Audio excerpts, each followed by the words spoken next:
Bem-vindos! Essa é a primeira aula de introdução ao eletromagnetismo, correspondentes com duas disciplinas chamadas Física 3 e Física 3 Geral. Como essas duas disciplinas têm uma grande superposição, eu decidi gravar uma única aula que pode ser aproveitada por duas matérias. Assim, os slides referentes a FSC 5113, que é Física 3 da Engenharia, e FSC 5193, que é Física 3 Geral da Física, vão ter essa forma.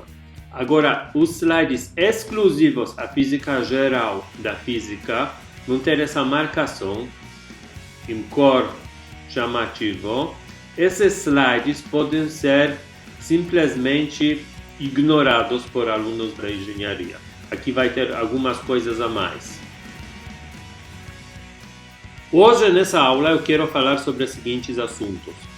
Em primeiro, vamos discutir as origens do estudo da eletrostática. Vou introduzir o conceito de carga elétrica. Na sequência, eu quero falar sobre a lei de Coulomb. Necessariamente vamos discutir alguma coisa relacionada com unidades elétricas e vou finalizar essa aula falando sobre o princípio de superposição e algumas características que podem ser associadas com carga elétrica. Então, primeiros estudos de eletricidade e magnetismo são já conhecidos da época antes de Cristo, principalmente os gregos antigos já tinham ideia sobre a interação eletrostática entre materiais. Por exemplo, eles observaram que se pegar um pedaço de âmbar, que é uma resina, e friccionar esse âmbar com algum material, então, depois desse processo, esse âmbar atrai os pedaços de palha, ou seja, observava-se que esse processo levava a uma mudança no estado desse âmbar e ele adquiria novas propriedades de exercer força sobre pedaços de palha. Também podemos fazer o mesmo experimento utilizando âmbar e pedacinhos de papel. Outro assunto não relacionado diretamente com eletrostática eram fenômenos de magnetismo. Nós nessa aula vamos estudar, nessa disciplina, vamos estudar também fenômenos de magnetismo. Então, origem da eletricidade, basicamente, origem dos estudos da eletricidade era observações de força de interação entre pedaços de papel ou pedaços de palha e âmbar friccionado. E origem das primeiras observações que levavam ao estudo de magnetismo foi um estudo de novo, na Grécia Antiga, era estudo de magnetita. Magnetita é um mineral que possui propriedades magnéticas, ou seja, ele atrai também materiais ferromagnéticos. Os chineses usavam bússola de navegação para se orientar no mar. Agora vou comentar sobre o conceito de carga elétrica. Antigamente esse conceito foi um pouco diferente. Os primeiros cientistas que estudaram carga elétrica no século XVIII, achavam que carga elétrica é uma espécie de fluido, que é fluido que pode passar de um corpo para outro, pode ser transferido de um corpo para outro. Essa ideia foi muito parecida com a ideia do calor conhecido na época, que também foi considerado como espécie de fluido que passava de um corpo mais quente para um corpo mais frio. No caso da eletricidade, foi conhecido um fato que corpo eletricamente carregado, em contato com outro corpo neutro, ele tornava aquele corpo neutro, tornava ele eletricamente carregado. Portanto, nasceu a ideia do fluido. Para entender um pouquinho melhor o conceito de carga elétrica, podemos pensar sobre experimentos que envolvem duas substâncias. Uma é um vidro e outra um plástico. A gente pode pegar um bastão de vidro e friccionar esse bastão de vidro, e assim, experimentalmente, podemos testar que esse bastão de vidro torna-se eletricamente carregado, ou seja, ele vai atrair algumas substâncias. E a mesma coisa vai acontecer com bastão de plástico friccionado com pele. Se pegar um pedacinho de plástico e friccionar com pele, a gente de novo observa que antes de friccionar ele não atraía uma específica substância e depois ele vai atrair. Então, esse processo torna os dois corpos eletricamente carregados. O que é interessante agora é confrontar os dois corpos carregados, tá, o vidro como o plástico, e ver como eles interagem. Se, por exemplo, aproximar dois bastões de vidro friccionados, então você observa que esses bastões se repelam. Eu posso suspender dois bastões de vidro num fio isolante cada e aproximar eles. E assim eu vou observar que eles se repelam. Se eu fazer a mesma coisa com bastões de plástico, eu de novo observo que eles se repelam. Ou seja, existe alguma força entre esses dois objetos, devido ao fato que eles foram carregados. Agora é interessante, se eu pegar um bastão de vidro e um bastão de plástico e de novo suspender nos fios isolantes e aproximar, eu vejo que eles se atraem. Eu posso explicar essas propriedades assumindo que existe carga elétrica, dois tipos de carga elétrica. Aí essas cargas foram chamadas cargas positivas e negativas. De acordo com nossa visão contemporânea, a carga elétrica não é nenhum fluido. Não é nenhum fluido, é simplesmente uma das propriedades que possuem partículas elementares. E agora, todo esse processo de friccionar e adquirir propriedades elétricas é simplesmente explicado pelo fato que no processo temos passagem de elétrons de um corpo para outro. Ou seja, friccionar um corpo significa que um dos materiais em contato perde uma quantidade de elétrons. Na maioria dos materiais existe exatamente a mesma quantidade das cargas positivas e negativas, portanto, eles são eletricamente neutros. Ao friccionar material, eu posso arrancar uma quantidade dos elétrons do corpo e assim esse corpo se torna carregado. Então, todo esse processo, a partícula que desempenha papel extremamente importante é o elétron. E assim, o nome da eletricidade vem da palavra elétron ou elétron, que justamente em grego significa âmbar.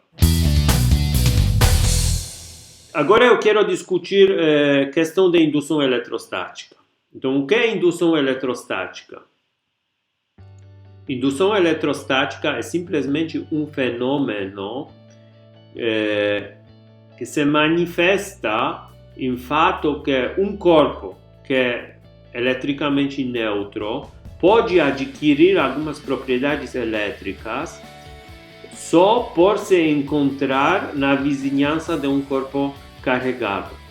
Assim, por exemplo, é fácil ver isso no caso dos metais. Então, metais são as substâncias que possuem uma quantidade de elétrons que permanecem livres, ou seja, esses elétrons podem se deslocar nas distâncias macroscópicas dentro de um metal.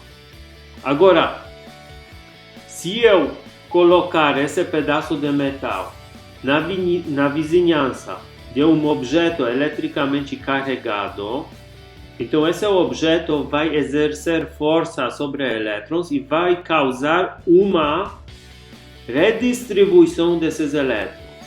Ou seja, ele vai atrair ou repelir esses elétrons. Agora, a distribuição dos elétrons não é mais uniforme. Isso podemos ver facilmente fazendo um simples experimento. Vamos supor que a gente pegou uma bola de metal neutra e aproximou a vizinhança dela um bastão de vidro carregado. Então, esse bastão de vidro ele possui uma falta de elétrons, uma quantidade de elétrons foram arrancados e agora ele tem um excesso de carga positiva. Aí, aproximando esse bastão para a bola, sem tocar, eu gero um efeito onde desse lado mais perto do bastão de vidro tem um excesso de elétrons, por consequência do outro lado tem falta delas. Então foi destruído o equilíbrio entre cargas positivas e negativas. Para dizer melhor, não tanto equilíbrio como as cargas não são distribuídas de maneira homogênea no interior. A quantidade de cargas positivas e negativas dentro dessa bola é o mesmo. Agora podemos pensar numa seguinte situação. Vamos pensar que a gente pega esse bastão de vidro e vai tocar bola. Como esse bastão tem falta de elétrons, alguns elétrons, que são certamente livres aqui dentro dessa bola, eles podem ser arrancados e passar para esse bastão de vidro.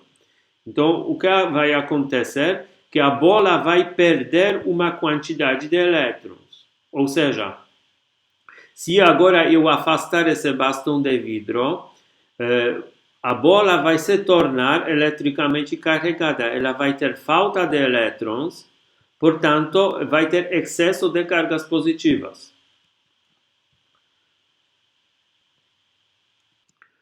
Um outro possível experimento foi desenhado aqui. Vamos pegar duas bolas eletricamente neutras conectadas por um fio condutor e suspensas nos isolantes.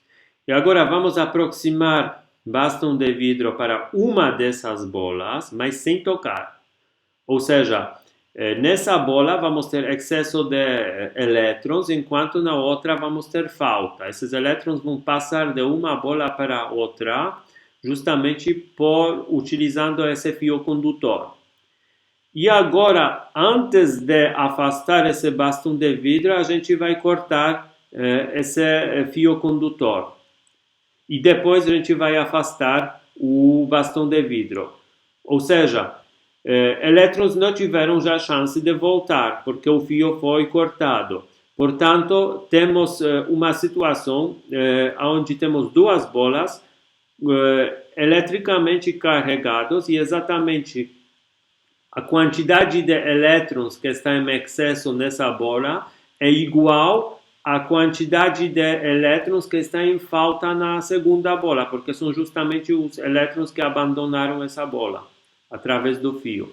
Ou seja, nesse experimento podemos gerar duas bolas carregadas com cargas iguais e opostas. E na sequência a gente pode estudar a interação entre essas bolas. Assim, tendo esferas carregadas, nós podemos investigar a interação entre elas. Podemos investigar a forma matemática de força entre esferas em função da distância entre essas esferas e em função de cargas nessas esferas. Esse experimento originalmente foi realizado por Coulomb. Ele utilizou um equipamento experimental chamado balança de torção. Essa foto, aqui temos um esquema dessa balança de torção. Balança de torção, basicamente, ela possui um fio elástico. Então, esse fio tem essa propriedade que torque, a torção dela é proporcional a torque. O torque é proporcional à torção. Então, o fio está conectado aqui com essa esfera, usando temos um braço de alavanca com valor D, e aqui na vizinhança encontra-se outra esfera. Eu posso regular a posição dessa esfera aproximando ela a essa segunda esfera. E a segunda esfera, obviamente, ela vai, no caso da carga serem iguais, por exemplo, essa segunda esfera vai recuar, o que vai causar um certo giro desse braço. Esse giro vai atingir um ângulo tal que o torque exercido pela força elétrica seja contrabalançado por torque da reação devido à torção desse fio. Ou seja, como o torque relacionado com torção de fio, torque da reação, é proporcional ao ângulo de rotação, eu posso utilizar esse ângulo de rotação para medir a força ou medir o torque. Numa situação de equilíbrio, esse ângulo de torção ele me vai dar uma medida de força exercida sobre essas bolinhas. Então, medindo o ângulo de torção, eu consigo calcular o valor da força entre as esferas. Então, o que Coulomb estabeleceu realizando esse experimento? Ele chegou numa conclusão que a força entre esferas é proporcional a produto de cargas nas esferas e inversamente proporcional ao quadrado da distância entre as cargas. Nós podemos utilizar também notação vetorial para esse resultado. Num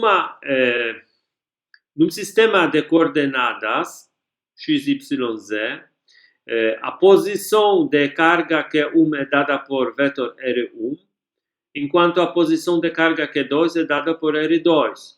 Ou seja, o vetor relativo entre as cargas é um vetor R, e ele é dado por diferença de R2 menos R1. Nas mesmas coordenadas cartesianas, eu posso decompor esse vetor na parte de componente Rx, Ry, Rz. E comprimento desse vetor é simplesmente raiz quadrada do produto escalar do vetor com ele mesmo, o que é dado por raiz quadrada de Rx quadrado mais Ry quadrado mais Rz quadrado. O versor R sempre pode ser introduzido dividindo o vetor R por comprimento dele. Então é uma normalização desse vetor. Aí força de Coulomb é dada por produto de cargas, o versor que está na direção esse versor está na direção da linha que passa por essas duas cargas e inversamente proporcional a R quadrado. Às vezes vamos escrever dividindo por R ao cubo, então aqui vai aparecer no numerador R2 menos R1. Então, dependendo da necessidade, vai aparecer no denominador R quadrado ou R cubo. No mesmo com R cubo, a força é inversamente proporcional ao quadrado da distância entre as cargas. Ainda vamos observar que essa força definida dessa maneira tem os dois índices, 2 e 1. Eu vou entender isso que F2,1 é força exercida sobre a carga 2 devido à presença da carga 1. Então, posição dos índices me vai dizer se eu estou considerando força que atua sobre carga Q2 ou força que atua sobre carga Q1. Que aqui seria a força exercida sobre carga Q1 devido à presença de carga 2. Essa é a força de Coulomb. Força de Coulomb obedece à terceira lei de Newton. Isso é fácil ver, porque eu posso agora olhar naquela força F12, utilizando a mesma definição, eu troco a posição dos índices 1 com 2. Aqui tem um produto, então mudar 1 com 2 não muda nada. Se eu colocar em evidência sinal menos, eu tenho R2 menos R1, e dentro desse módulo, esse comprimento desse vetor, o sinal não importa. Então eu posso trocar a posição desses dois vetores sem alterar o sinal. Assim eu vejo que força F12 é igual a menos F21. O que simplesmente significa que força ação é igual à reação no módulo, mas forças obviamente têm direção oposta. Agora, tem outra questão importantíssima, que é a constante elétrica. Essa constante elétrica, ela desempenha um papel de um conversor entre unidades elétricas, que são unidades de carga, e unidades mecânicas, que são unidades de força. Aqui ainda não falamos muito sobre unidades, só vou discutir em detalhes nos próximos slides. Tal unidade de carga elétrica como unidade dessa constante dependem do sistema de unidades que adotamos. Usualmente, em física básica, são adotadas unidades do sistema internacional. O sistema internacional é um dos sistemas, obviamente o sistema internacional é mais popular. Outro sistema alternativo é o sistema gaussiano. Nós não vamos utilizar sistema gaussiano nessa disciplina. No entanto, para entender o significado dessas constantes e significado das unidades, é necessário pelo menos discutir as questões básicas do sistema gaussiano. Vamos conversar agora sobre sistemas e unidades. Vamos começar por sistema gaussiano. O que é sistema gaussiano? O sistema gaussiano é baseado no sistema centímetro, gramo, segundo. Esse sistema é chamado CGS. Esse sistema CGS é um sistema mecânico, do mesmo modo que o sistema internacional é baseado no metro, quilogramo e segundo. Agora, unidade de força em sistema gaussiano é massa vezes distância dividido por tempo ao quadrado, portanto, é 10 a menos 5 newton. Essa unidade chama uma dina. Não existe uma diferença qualitativa entre o sistema gaussiano e o sistema internacional no caso da unidade da força. Agora, a diferença começa justamente quando vamos discutir unidades elétricas. Acontece que no sistema gaussiano, a carga elétrica dada em unidade que é chamada Coulomb estático ou stat Coulomb, ou também chamada unidade eletrostática de carga. Essa unidade é uma unidade fundamental, ao contrário do sistema internacional. E mais uma coisa, a constante de proporcionalidade que aparece na lei de Coulomb, eu ainda não defini o valor dessa constante, que estou esperando justamente passar por esses sistemas. No sistema gaussiano, ela é igual a 1 e adimensional, ou seja, no sistema gaussiano, a lei de Coulomb é simplesmente produto de cargas dividido por distância, por quadrado de distância entre as cargas. Enquanto no sistema internacional tem ainda aquela constante K na frente, que serve como um conversor entre unidades elétricas e mecânicas. E justamente porque no sistema gaussiano a carga elétrica é medida em unidades mecânicas, enquanto no sistema internacional carga elétrica tem sua unidade própria, unidade elétrica. Aí, sistema internacional, como falei, metro quilogramo segundo, unidade de força em Newton, unidade elétrica é coulomb. E essa unidade não é uma unidade fundamental, é uma unidade derivada. Unidade fundamental elétrica no sistema internacional é ampere. Agora, constante K que aparece na lei de Coulomb, ela tem esse valor, que é valor alto, 8,9 vezes 10 a 9 Newton metro quadrado sobre Coulomb quadrado. Agora, é difícil entender o significado dessa constante sem saber o que significa Coulomb de carga. Nós não temos ainda, nesse momento, uma boa definição de Coulomb de carga. Então, vamos ver qual é a relação entre Coulomb eletrostático, Stat Coulomb, e Coulomb, que aparece como unidade de carga em unidades SI, unidades do sistema internacional. Como é definido Stat Coulomb? O procedimento é extremamente simples.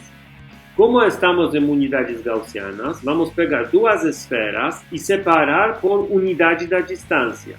Unidade da distância em sistema gaussiano é 1 centímetro. Essa é uma distância padrão. E agora, vamos fornecer a mesma carga para duas esferas. Então, essas esferas se repetem. E vamos supor que a gente tem como medir a força entre essas esferas.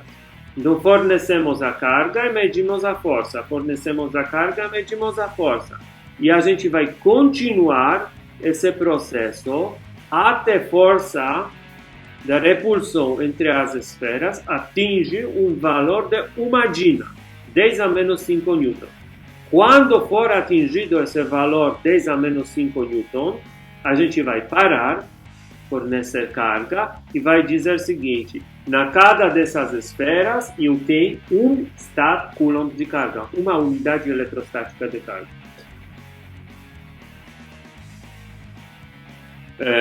E quero fazer segunda vez essa observação, que a unidade de carga em sistema gaussiano é uma unidade puramente mecânica. A carga é medida através de processo mecânico. Constante K, por definição, é adimensional igual a 1. Portanto, como força é unidade mecânica e distância é uma unidade mecânica, a carga também tem que ser uma unidade mecânica. Que é simplesmente quadrado de carga tem dimensão física, que corresponde com dimensão física de força, multiplicada por dimensão física de quadrado de distância, que é justamente essa expressão, é gramo centímetro cúbico dividido por segundo ao quadrado. Então, a unidade de carga é a raiz quadrada dessas unidades, que é certamente uma unidade mecânica.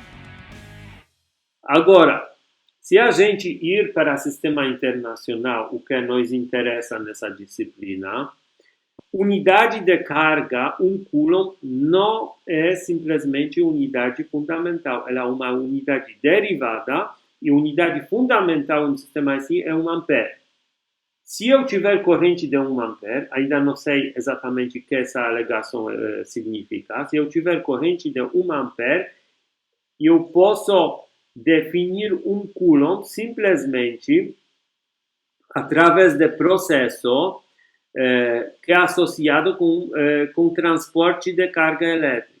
Então, se num fio elétrico flui uma corrente que corresponde com movimento de cargas elétricas, e eu pego uma seção reta desse fio, e eu vou observar, vou considerar esse processo por 1 segundo, Então, se naquele fio flui corrente de 1 ampere, então essa seção reta é atravessada por 1 coulomb de carga durante de 1 segundo. Ou seja, essa é uma definição operacional. No entanto, ela, por enquanto, está inútil porque eu ainda não defini o que significa 1 ampere. Eu não sei no ambiente desse estudo de eletrostática que pode significar 1 ampere. 1 ampere está associado com movimento de carga elétrica que já foge do ambiente de eletrostática. Então, para definir 1 ampere, precisamos recorrer magnetostática. Aqui vocês podem ver claramente como coisa complica, justamente como coisa complica no caso do sistema internacional.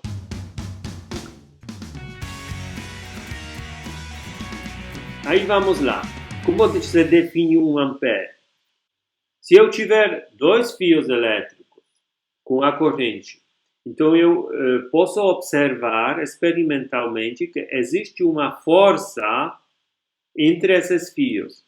Assim, se as correntes fluem no mesmo sentido, observa-se que os fios se atraem. Se as correntes fluem no sentido oposto, os fios se repelam. Agora, foi estabelecida uma fórmula para a força da interação entre esses fios. Então, essa força é dada pelo produto das correntes. Ela é proporcional ao tamanho dos segmentos. Isso não é força de fios totais, é uma força por unidade de comprimento. Essa força é proporcional ao tamanho desse trecho, ΔL, e inversamente proporcional à distância entre eles. E ainda aqui entra uma constante, outra constante, que é associada com definição de 1 ampere. Essa constante é definida de maneira seguinte.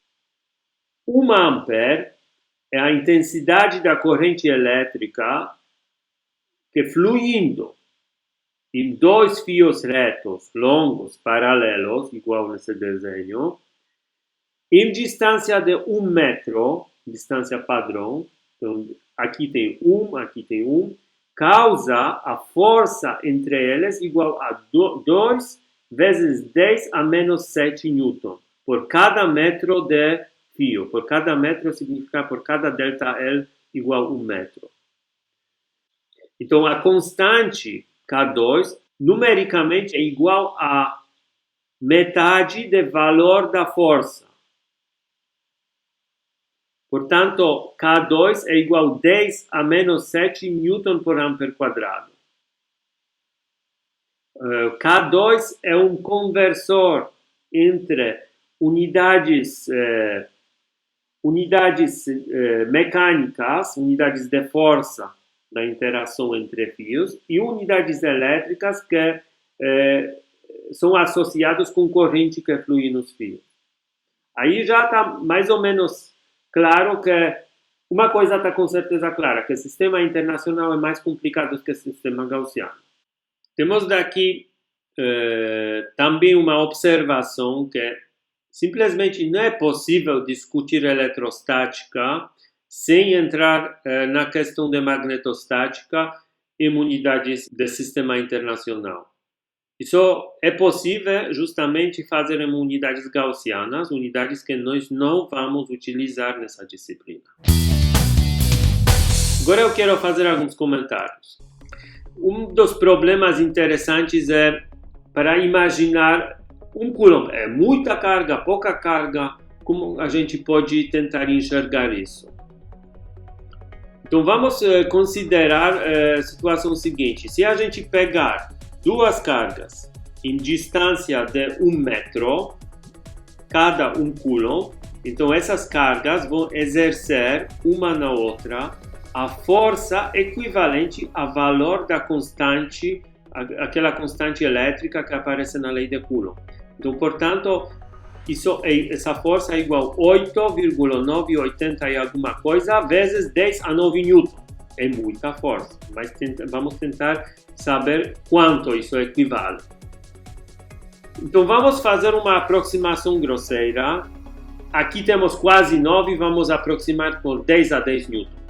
Okay? Então vamos por essa força 10 a 10 newton. Então aqui seria interessante pensar sobre um equivalente gravitacional a essa força.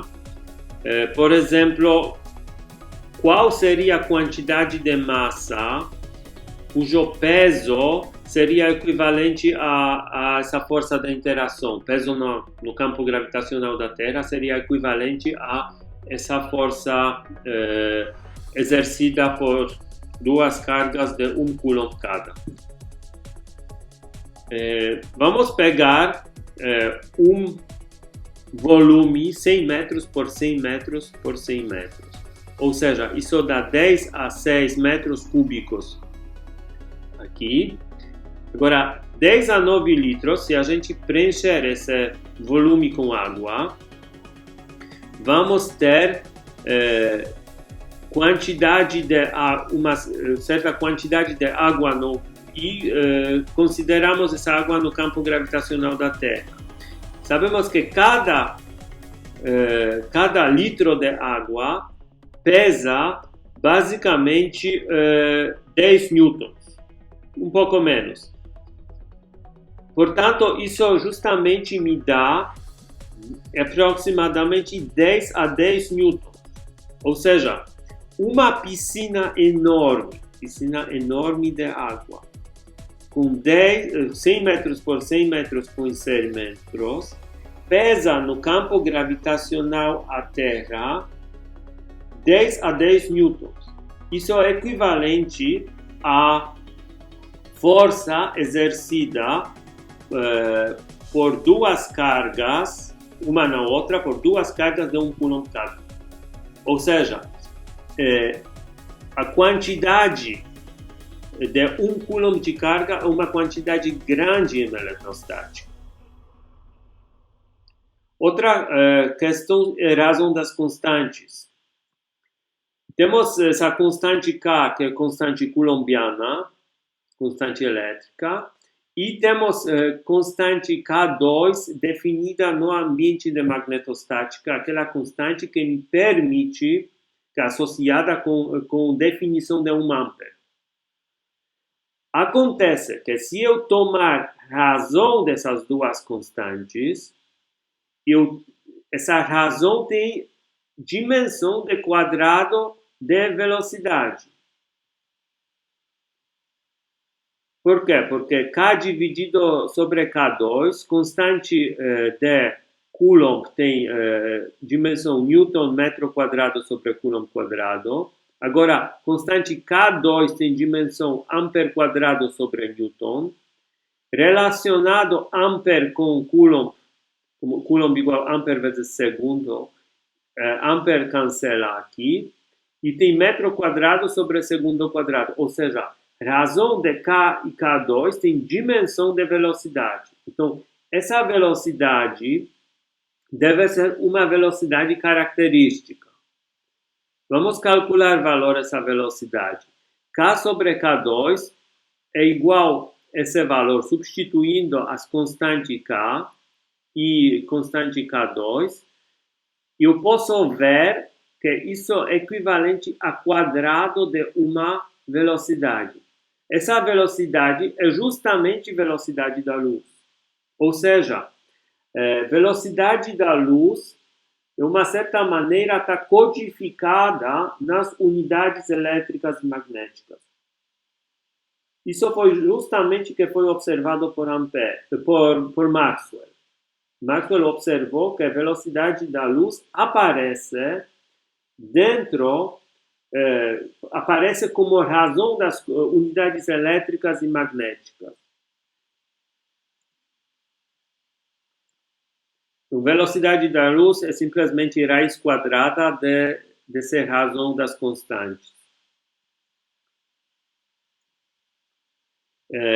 Ainda me cabe comentar nessa aula que a velocidade da luz ela desempenha dois papéis na física.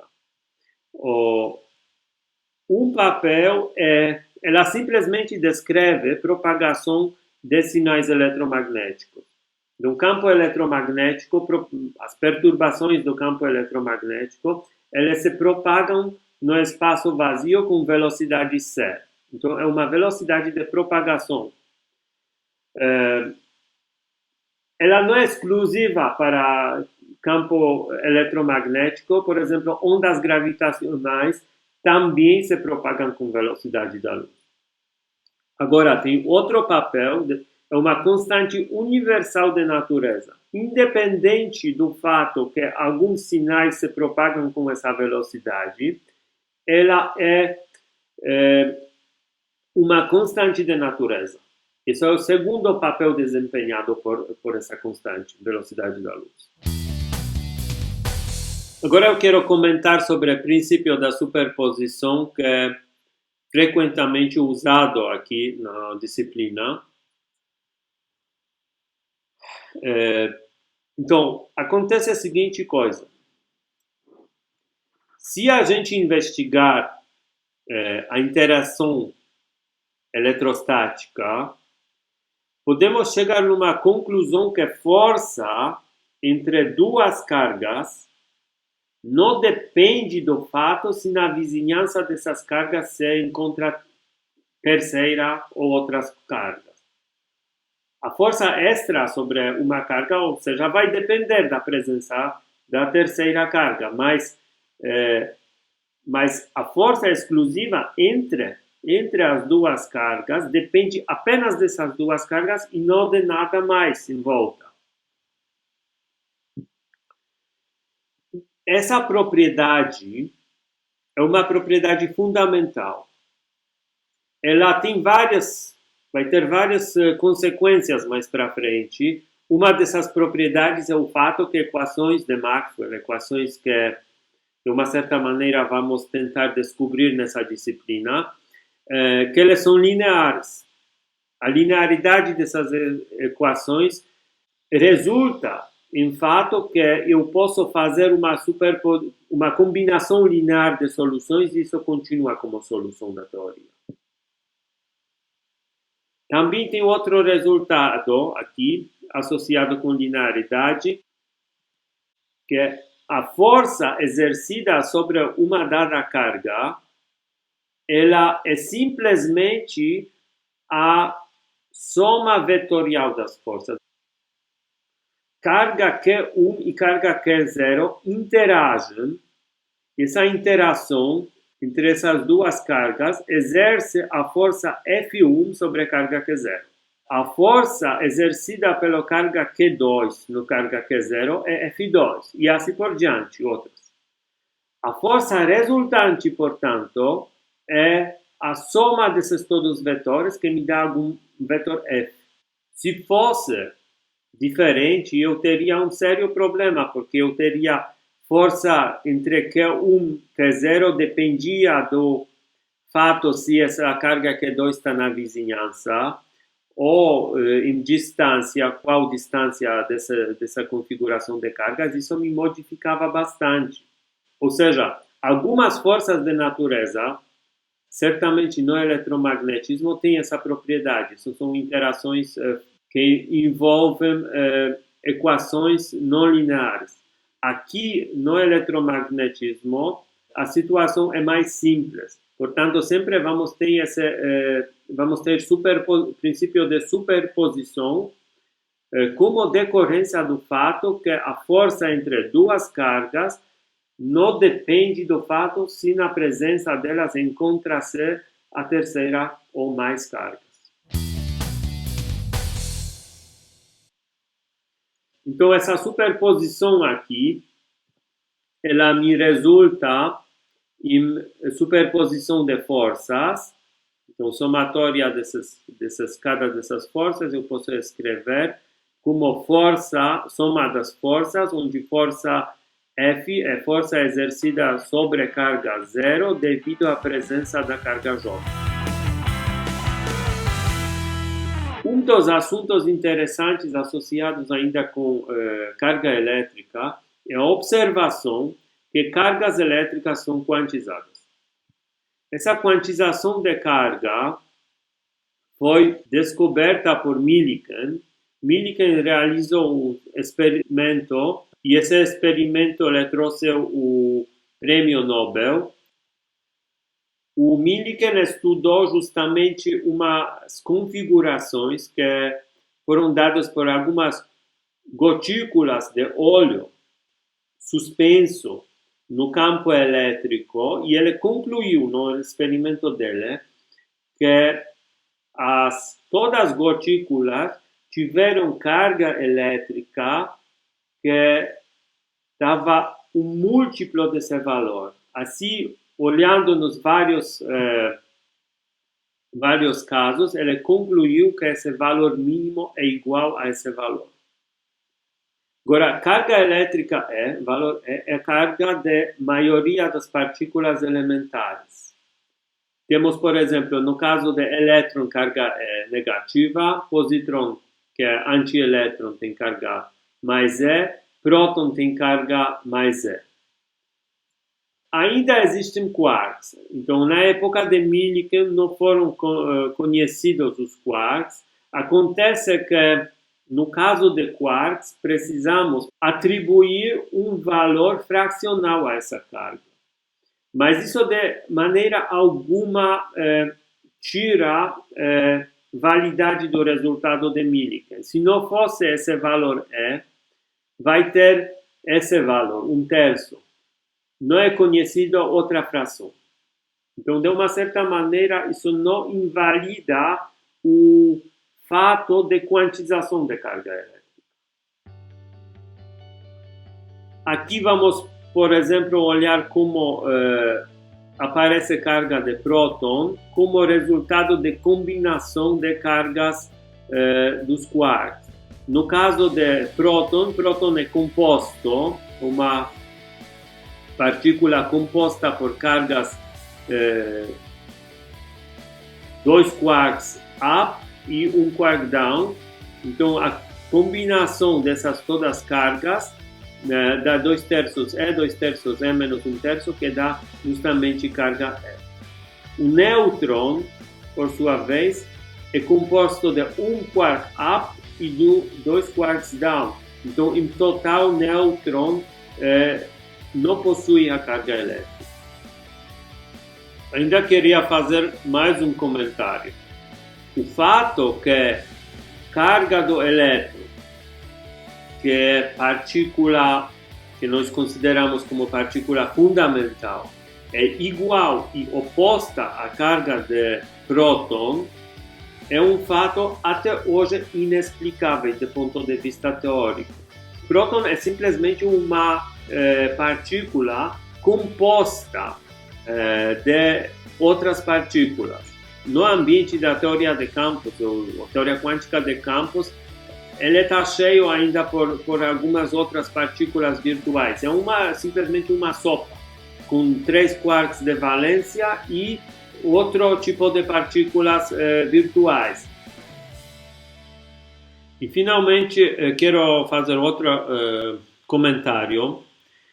Experimentalmente, podemos também detectar que cargas elétricas são conservadas. Isso significa que a quantidade total de carga permanece conservada. Essa lei de conservação de carga foi descoberta por Benjamin Franklin. A carga elétrica não pode ser, portanto, criada nem destruída num experimento. A soma das todas as cargas elétricas permanece constante. Nós podemos ver como essa lei funciona no nível macroscópico e no nível microscópico. No nível macroscópico não tem muita surpresa, porque nós sabemos que partículas simplesmente passam de um corpo para outro, então elas levam carga junto com elas. Então, nesse sentido, se a gente pegar duas partículas ou duas esferas carregadas com cargas iguais e opostas e na sequência conectar essas esferas com fio condutor, os elétrons de uma esfera vão passar para a outra até se estabelecer situação de equilíbrio que corresponde simplesmente com neutralidade do corpo. Agora, no nível microscópico, isso é mais interessante, temos a seguinte situação. No nível microscópico, temos processos que envolvem partículas elementares carregadas. Por exemplo, existe uma reação que é conhecida como aniquilação partícula-antipartícula. Todo mundo já ouviu falar sobre a aniquilação de matéria com antimatéria, então justamente isso é a aniquilação de uma partícula que representa a matéria, elétron, com a antipartícula dela, constituinte da antimatéria, antielétron, chamado positron, e nesse processo, como resultado, temos dois fótons, partículas da luz. Nesse processo, o fóton é eletricamente neutro, então as cargas antes da reação, a soma algébrica das cargas é zero e depois da reação, a soma algébrica também é zero. Antes da reação, temos soma algébrica das cargas, só que cargas individuais não são zero. Depois da reação, temos soma algébrica dos dois zeros, simplesmente. Temos também a reação inversa ao processo da aniquilação, que chama processo de criação de pares. Desse modo, um fóton com energia suficiente passando perto de um núcleo pode criar um par de elétron-positron. Então, nesse caso, no início temos uma partícula com carga zero, depois temos duas partículas com cargas diferentes de zero, no entanto, a soma algébrica dessas cargas permanece igual a zero. E também temos processos nucleares como decaimento radioativo, por exemplo. Então, urânio pode decair no tório emitindo partícula alfa. Essa partícula alfa leva dois prótons. Então, aqui temos partícula alfa é núcleo de hélio, composto de 2 prótons e 2 nêutrons, e tório vai ter 90 prótons no núcleo. Essa reação basicamente é parecida com essa, porque simplesmente temos divisão. No entanto, nesse processo também a quantidade das cargas é preservada. Antes e depois do processo, a soma algébrica das cargas é justamente a mesma. Aí, aqui queria terminar a apresentação da primeira aula. Na próxima aula vamos discutir conceito de campo elétrico.